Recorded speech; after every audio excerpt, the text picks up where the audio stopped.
नमस्कार विद्यार्थी मित्रांनो, मी उर्मिला. एज्युकेशनल लाईफ विथ उर्मी या माझ्या यूट्यूब चॅनलमध्ये मी तुम्हा सर्वांचं मनापासून खूप खूप स्वागत करते. आज आपण जो निबंध पाहणार आहोत त्या निबंधाचे नाव आहे पाण्याचे महत्त्व. त्यामुळे हा व्हिडिओ पूर्ण जरूर पहा. चला तर मग निबंधाला सुरुवात करूया. पाण्यासाठी करिता वनवन मिळतो दुष्काळाचा इशारा. आता तरी पाण्याचे महत्त्व जाणून करू पाणी बचतीचा संकल्प न्यारा. पाणी हे जीवन आहे. पाणी ही निसर्गाने आपल्याला दिलेली सर्वात मोठी अमूल्य देणगी आहे. पाणी हे सर्व सजीवांसाठी आणि निसर्गासाठी खूप उपयुक्त आहे. पृथ्वीवरील सर्व सजीवांचे जीवन पाण्यावर अवलंबून आहे. त्यामुळे पाण्याचा वापर योग्य प्रकारे करणे गरजेचे आहे. आपल्या पृथ्वीवर 71% पाणी आहे. पृथ्वीवर जे पाणी आहे त्यांचे 2 प्रकार आहेत. एक गोडे पाणी व दुसरे खारट पाणी. गोड्या पाण्याचा पुरवठा आपल्याला विहीर, कूपनलिका, तलाव, ओढे, नद्या, सरोवर, भूजल, कालवे अशा अनेक स्रोतांमधून मिळत असते आणि खारट पाणी हे समुद्रामध्ये असते. आपल्या दैनंदिन जीवनात पाण्याचा वापर वेगवेगळ्या प्रकारे केला जातो. पाणी नुसते घरगुती वापरासाठीच वापरले जाते असे नाही, तर ते औद्योगिक क्षेत्रात पण वापरले जाते. पाण्याची सर्वात जास्त गरज शेतीसाठी लागते. त्याचप्रमाणे ऊर्जा निर्मितीसाठी देखील पाण्याची गरज लागते. आपल्याकडून कळत नकळतपणे खूप पाणी वाया जाते. काही ठिकाणी मुबलक पाणी मिळते, तर काही ठिकाणी याच पाण्यासाठी लोकांना मैलनमैल वणवण करावी लागते. देशातील काही भागात तर कमी पाऊसमानामुळे अनेक वर्षांपासून दुष्काळाची परिस्थिती जाणवते. पाणी टंचाई ही सध्याची सर्वात मोठी समस्या आहे. दिवसेंदिवस पाण्याचा तुटवडा मोठ्या प्रमाणात जाणवत आहे. त्यामुळे पिण्याच्या पाण्याचाही प्रश्न निर्माण झाला आहे. भारतामध्ये शहरी लोकसंख्येला पाणी पुरवठा करण्याची जबाबदारी येथील महापालिका, नगरपालिका, नगरपरिषद यासारख्या स्थानिक संस्थांची असते. त्यासाठी या संस्था प्रयत्न देखील करतात. परंतु शहरातील सर्वच नागरिकांना वर्षभर पाणी पुरवठा केला जाईल एवढा पाणीसाठा शिल्लक नसल्याने शहरातील अनेक ठिकाणी दिवसातून अवघे काही तासच पाणी पुरवठा होतो. काही वेळा तर 2-2 दिवस पाणी नसल्यामुळे लोकांचे पाण्याशिवाय हाल होतात.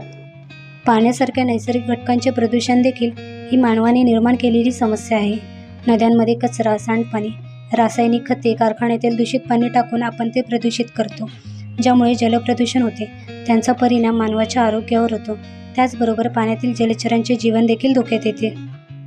त्याचबरोबर अनिर्बंध वाळू उपसा, नद्यांच्या पात्रात तडथळा करणे यामुळे नद्या कोरड्या पडल्या आहेत. मानव स्वतःच्या स्वार्थासाठी मोठ्या प्रमाणात जंगलतोड करत असल्यामुळे झाडांची संख्या कमी होत चालली आहे. त्याचा परिणाम पावसाच्या अनियमिततेवर होतो. पाण्याचा प्रत्येक थेंब महत्त्वाचा आहे. थेंबे थेंबे तळे साचे. त्याचप्रमाणे पाण्याची आपणच साठवणूक केली पाहिजे. गोड्या पाण्याचा साठा कमी असल्यामुळे पिण्यायोग्य पाणी सर्वांना मिळेल याची काळजी आपणच घेतली पाहिजे. पाणी बचतीची सुरुवात आपण प्रत्येकाने स्वतःपासूनच केली पाहिजे. यासाठी आपल्याकडे दरवर्षी 22 मार्च रोजी जागतिक जल दिन हा आंतरराष्ट्रीय दिवस साजरा केला जातो. ब्राझीलच्या रियो दे जेनेरियोमध्ये 1992मध्ये पर्यावरण व विकास विषयक जागतिक जल दिनासाठी पुढाकार घेतला गेला. संयुक्त राष्ट्रसंघ म्हणजेच UNO म्हणजे युनोच्या सर्वसाधारण सभेने 22 मार्च 1993 रोजी पहिला जागतिक जल दिन म्हणजेच वर्ल्ड वॉटर डे साजरा केला. स्वच्छता आणि पाणी या 2 विषयांवर ही संस्था प्रामुख्याने काम करते.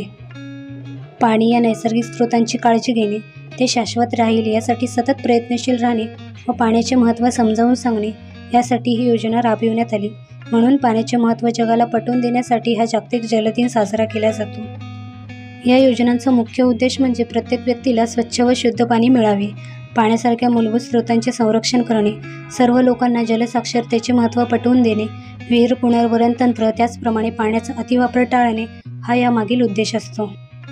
पाणी बचतीसाठीची घोषवाक्ये. पाणी अडवा, पाणी जिरवा. प्रत्येकाचा एकच नारा, पाण्याची काटकसर करा. बचत पाण्याची गरज काळाची. पाणी बचतीचा ठेवू ध्यास, मग होईल आपला विकास. पाण्याचे साठे मर्यादित असल्यामुळे पाणी काटकसरीने वापरणे गरजेचे आहे. जर प्रत्येक व्यक्तीने पाण्याचे महत्त्व ओळखून त्यांचा योग्य वापर केला तरच भविष्यात पाण्याची टंचाई भासणार नाही. पाण्याच्या संकटांवर मात करण्यासाठी पर्जन्य संचयन म्हणजेच रेन वॉटर हार्वेस्टिंग म्हणजेच पावसाच्या पाण्याचा कसा वापर करता येईल याकडे तातडीने लक्ष द्यायला हवे. पाण्याचे प्रमाण खूप कमी असल्यामुळे पाण्याचे संवर्धन आणि नियोजन करणे गरजेचे आहे. त्यामुळे पाण्याचा योग्य आणि आवश्यक तेवढाच वापर केला पाहिजे. पाणी प्रदूषित होणार नाही याची काळजी घेतली पाहिजे, कारण संपूर्ण सजीवसृष्टी पाण्यावर अवलंबून आहे. म्हणून तर पाणी हेच जीवन आहे. म्हणजे सेव्ह वॉटर सेव्ह लाईफ असे म्हटले आहे. व्हिडिओ आवडला असेल तर लाईक, कॉमेंट, शेअर आणि सबस्क्राईब करा.